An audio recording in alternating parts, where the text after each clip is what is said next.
Hello, everyone. Welcome back. Hi, we're so happy you're here with us today. I'm Ian. And I'm Stacy. On this channel, we help you practice real, everyday English. If you enjoy our videos, please like and subscribe. It really helps us a lot. It really does. Thank you. So, Ian, what are we talking about today? Today, we're talking about something that comes up in almost every conversation when you meet someone new. Where you're from. Yes, your country, your background, your culture, what it's like, what people eat, what life feels like there. This is one of the most natural conversation topics in English. Someone always asks, "Where are you from?" And today we're going to show you exactly how to answer that and keep the conversation going. Let's get into it. But first, how are you today, Ian? I'm really good, thank you. A little hungry, if I'm honest. Already? Did you skip breakfast? No, I had breakfast, but it was just toast. Very sad toast. Ha! Why sad toast? I ran out of everything. No eggs, no butter, nothing. Just dry bread and a dream. That is sad. You need to go grocery shopping. I know. It's on my list. What about you? How are you doing today, Stacy? I'm doing really well. I'm in a good mood, actually. Why? What happened? My mom sent me a package from home. Colombian coffee, some snacks, a card. Oh, that's so sweet. Your mom sends packages? Every couple of months. She knows I miss certain things. What kind of snacks? Arequipe, which is like a caramel spread, and pan de bono, which is a small cheese bread. So good. That sounds amazing. Can I try some? Maybe if you're nice. I'm always nice. We'll see. Okay, let's talk about our countries.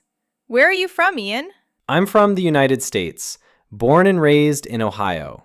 Ohio. What's Ohio like? It's very much the middle of America, literally and culturally. Flat land, open skies, friendly people. Is it a big state? Medium-sized, not tiny, not huge. We have some good-sized cities: Columbus, Cleveland, Cincinnati. What city are you from? A smaller town outside Columbus. Very quiet. Everyone knows everyone. Did you like growing up there? I did. It felt very safe and simple. Good place to be a kid. That's sweet. What about you, Stacy? Tell us about your background. So I was born here in the US. I'm American, but my parents are both from Colombia. So you're second-generation American. Exactly. Second generation means your parents were born in another country, but you were born here. And did you grow up with a lot of Colombian culture at home? Completely. Spanish at home, Colombian food, Colombian music, Colombian traditions. My parents made sure we stayed connected. So you kind of grew up in two worlds. That's exactly what it feels like. American outside the house, Colombian inside. That's a really interesting way to grow up. It is. Sometimes it's a little confusing when you're young, but now I feel very lucky. Because you have two cultures. 2 languages, 2 sets of traditions, 2 kinds of food. Double the good stuff. I like that way of looking at it. Okay, let's talk about the United States. Ian, describe it for someone who has never been. The first thing to understand is it's enormous. The US is one of the largest countries in the world. How big are we talking? You can drive from one side to the other and it takes several days. And within that space, you have completely different landscapes, climates, cultures. It almost feels like multiple countries in one. That's exactly how it feels. Florida is completely different from Montana. New York is nothing like New Mexico. The weather alone changes so dramatically. In the same month, you can have snow in Minnesota and beach weather in California. What's the capital city? Washington, D.C. But the most famous city is probably New York. New York is what most people picture when they think of America. The skyline, Times Square, yellow taxis, that image. But it's just one part of a very big country. A very small part, actually, in terms of geography. Most of America looks nothing like New York. What does most of America look like? Suburbs, small towns, farmland, highways, long stretches of nothing, and then a town, and then nothing again. There's something beautiful about that, actually. There really is. The open road in America is something special. Okay, tell me about Colombia, Stacy. So Colombia is in the northwest of South America.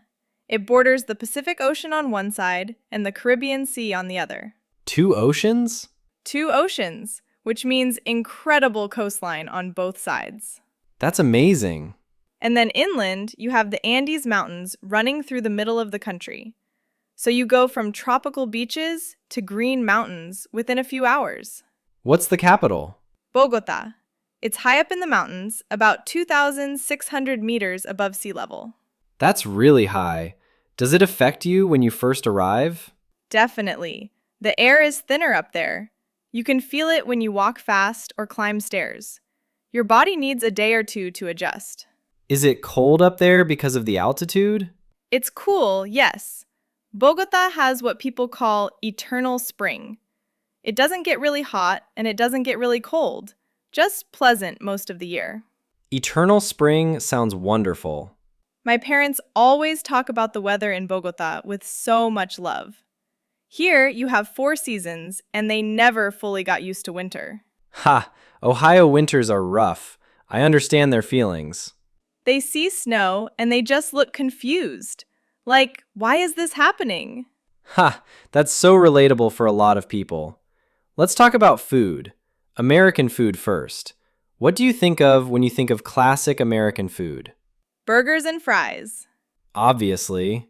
Barbecue, apple pie, hot dogs at a baseball game. All correct. But American food is also so regional. What people eat in Louisiana is completely different from what people eat in Seattle. That's true. Every region has its own food identity. Louisiana has Creole food. The South has soul food. New England has clam chowder and lobster rolls. Texas has BBQ brisket. What's a food that's very Ohio specifically? Skyline chili. What is that? It's a Cincinnati thing. Chili served over spaghetti topped with a mountain of shredded cheddar cheese. Chili over spaghetti?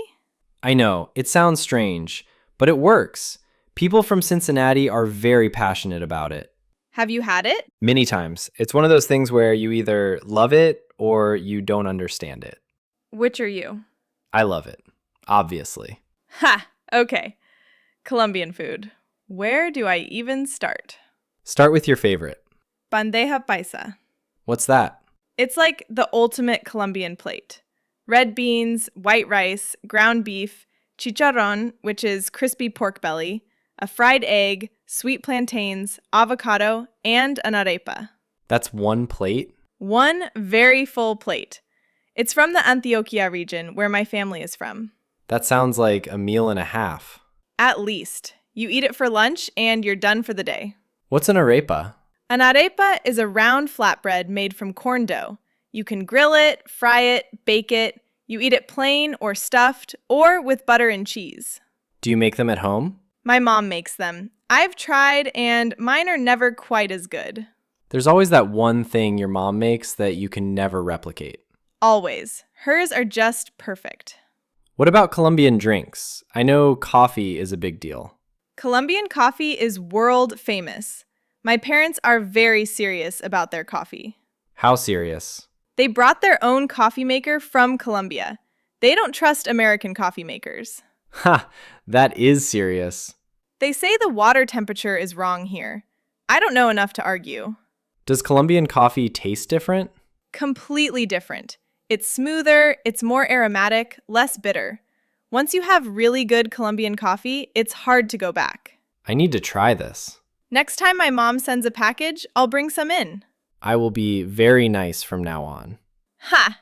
Let's talk about the people. What are Americans like? Americans are very direct. They say what they think pretty quickly.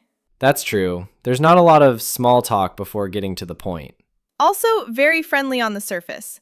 A stranger will smile at you, say hi, ask how you're doing. But sometimes that friendliness stays surface level. Yes, in Colombia, when someone asks how you are, they actually want to know. They'll stand there and listen. There's a difference between being friendly and being warm. Exactly. Americans are friendly. Colombians are warm. Both are good, just different. What are Colombians known for? Hospitality. If you visit someone's home, they will feed you until you physically cannot eat anymore. Ha! No, I'm serious. Refusing food is almost offensive. You say, no thank you, and they bring more anyway. That's very loving, actually. It really is. Food is how they show love. My grandmother used to say, a full stomach means you're cared for. That's beautiful. And Colombians love to celebrate. Any reason to get together, put on music, dance, eat, any reason at all. What kind of music? Cumbia, vallenato, salsa, very rhythmic, very joyful. You can't sit still when it's playing. Can you dance? I grew up in a Colombian household. Of course I can dance. I cannot dance. At all. I know, I've seen you try. Okay, let's move on. What's a place in the U.S. that you think everyone should visit, Ian? The national parks. Which one specifically? If I have to choose one, Grand Canyon. Tell me about it.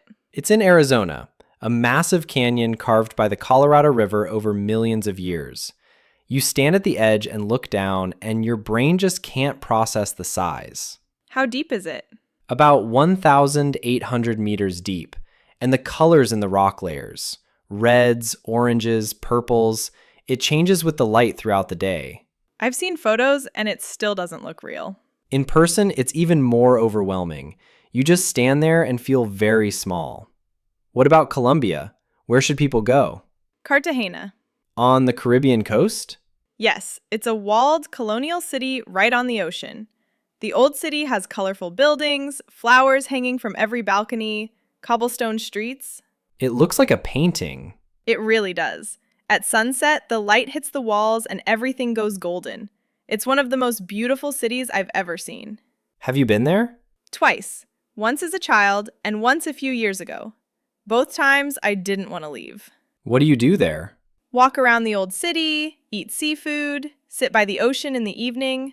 The pace of life slows down completely. That sounds like exactly what everyone needs sometimes. It is. And the people there are so warm. Strangers invite you to sit, offer you food. That Colombian warmth you were talking about. Everywhere, even with strangers. Stacy, what's it like being second generation, growing up between two cultures? It's something I think about a lot, actually. When I was little, it sometimes felt complicated. How so? At school, I was fully American, same as everyone else. But at home, everything was Colombian. The language, the food, the music, the values. Did you ever feel caught between the two? Sometimes, like you don't fully belong in either place. Too American for Colombia, too Colombian for some Americans. That sounds lonely sometimes. It can be, but as I got older, I started to see it differently. I have access to two ways of seeing the world, two sets of values, two languages, two histories. That's a real advantage. It is. My parents wanted us to stay connected to Colombia, and I'm so grateful they did. I speak Spanish fluently, I understand the culture, I feel at home there, even though I wasn't born there. Do you think of Colombia as home? It's complicated. The U.S. is home, but Colombia is also home. Some people have one home, I have two. That's actually a gift. I think so. It took me a while to see it that way, but yes, it's a gift. Let's have some fun. What's a phrase or expression that's very American? Oh, tons. How are you? But you don't really expect an answer. Ha, that's true. It's more of a greeting than a question. Someone passes you in the hallway, how are you? And you say, good, you? And you both keep walking. Nobody stopped. It's like saying hello, but longer. Exactly. What else is very American? Let's grab coffee sometime. Which sometimes means, let's actually get coffee. And sometimes means, goodbye. Ha, you have to learn to read which one it is. Context is everything. What's a very Colombian expression? Que chimba. What does that mean? It basically means how cool, how great, amazing. But it's very Colombian slang. If you say it in other Spanish-speaking countries, they might not understand you. Every country has its own slang, even within the same language. Spanish in Colombia sounds different from Spanish in Spain or Argentina or Mexico. Same language, very different flavors. Like how American English and British English are both English, but sound completely different. Exactly the same idea. Another very American phrase. I'm good. as a response to almost anything. Do you want more food? I'm good. Are you okay? I'm good. Your car is on fire. I'm good. Ha! Americans are very good even when they're not. It's a cultural default. Okay, let's slow down and go through the key vocabulary from today. Great idea. Words you can use to talk about any country, including your own. First word, generation. Generation refers to where you are in a family line in relation to another country. First generation means you yourself moved to a new country. Second generation means your parents moved and you were born in the new country. So my parents came from Colombia to the US. That makes them first generation. I was born in the US. That makes me second generation. You can say, I'm a second generation American, or my grandparents were first generation immigrants. It's a very common phrase when people talk about their background. Next word, culture. Culture is the way of life of a group of people. Their traditions, their food, their music, their values, their language, how they celebrate, how they greet each other. Culture is everything that makes a group of people who they are. You can say, Colombian culture is very warm and family-oriented. Or, American culture values independence. Next, heritage. Heritage is what is passed down to you from your family and your ancestors. Your history, your traditions, your background. For example, I'm proud of my Colombian heritage. Or, learning about my heritage helped me understand who I am. Heritage is deeply personal. It connects you to your roots. Next word, tradition. A tradition is something people have done for a long time and continue to do. It's passed from one generation to the next. It's a tradition in my family to make tamales at Christmas. Or, in my country, it's a tradition to celebrate with a big meal. Traditions give people a sense of belonging and identity. Next, bilingual. Bilingual means you can speak two languages fluently, from bi meaning two and lingual relating to language. Stacy is bilingual. She speaks English and Spanish. You can say, I grew up bilingual, or being bilingual has opened a lot of doors for me. It's a huge advantage in today's world. And our last word, identity. Identity is who you are, your sense of self, where you come from, what you believe, what culture you belong to. Identity can be complicated, especially when you're between two cultures, but it can also be very rich. You can say, my identity is shaped by both American and Colombian culture. Or, food is a big part of my cultural identity.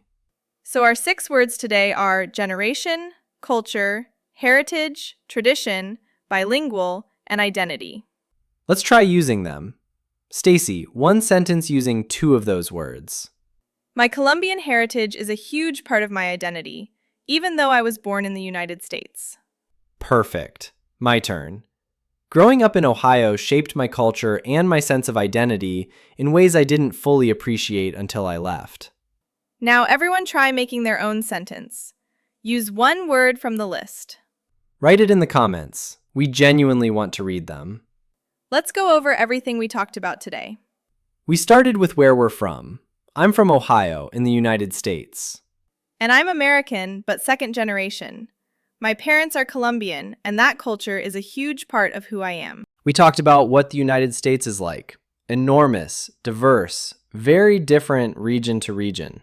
And we talked about Colombia. The geography, the 2 coastlines, the mountains, the eternal spring weather of Bogota. We talked about food, American regional dishes, and Colombian classics like bandeja paisa and arepas. And world-famous Colombian coffee that my parents take very seriously. We talked about the people, American friendliness versus Colombian warmth. The difference between being friendly and being warm. Both are good, just different. We talked about famous places, the Grand Canyon and Cartagena. We talked about what it's like growing up between 2 cultures, the challenges and the gifts. And we reviewed 6 vocabulary words: generation, culture, heritage, tradition, bilingual, and identity. All words you can use to talk about your own background and where you come from. That's the goal. Give you real language for real conversations. And now, our favorite part. The question of the day. Today we have 2 questions. You can answer one or both. First question. Where are you from? Tell us your country or your background. And if you're second generation like Stacy, tell us about that too. Second question.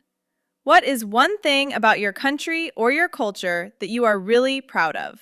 It can be food, a tradition, the landscape, the people, anything at all. For example, you can write, I'm from Vietnam. I'm proud of our food culture. Every dish has so much history behind it. Or, I'm second generation Korean American. I'm proud that I speak both languages and can move between both cultures. Any answer is perfect. This is a safe place to share.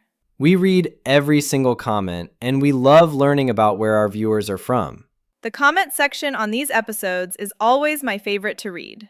It really becomes a little world map of people sharing their stories. So please write something, even just one sentence. Every response is good practice. Thank you so much for spending time with us today. It really means a lot. You chose to practice English with us, and we don't take that lightly. If you enjoyed this video, please give it a thumbs up and share it with someone who is also learning. And subscribe so you never miss a new episode. Remember, talking about where you're from is one of the most powerful things you can do in English. It's your story. Nobody else has it. Tell it with confidence, and use the words we learned today. From both of us, Keep going, keep practicing. have a wonderful day. Bye, everyone. Bye.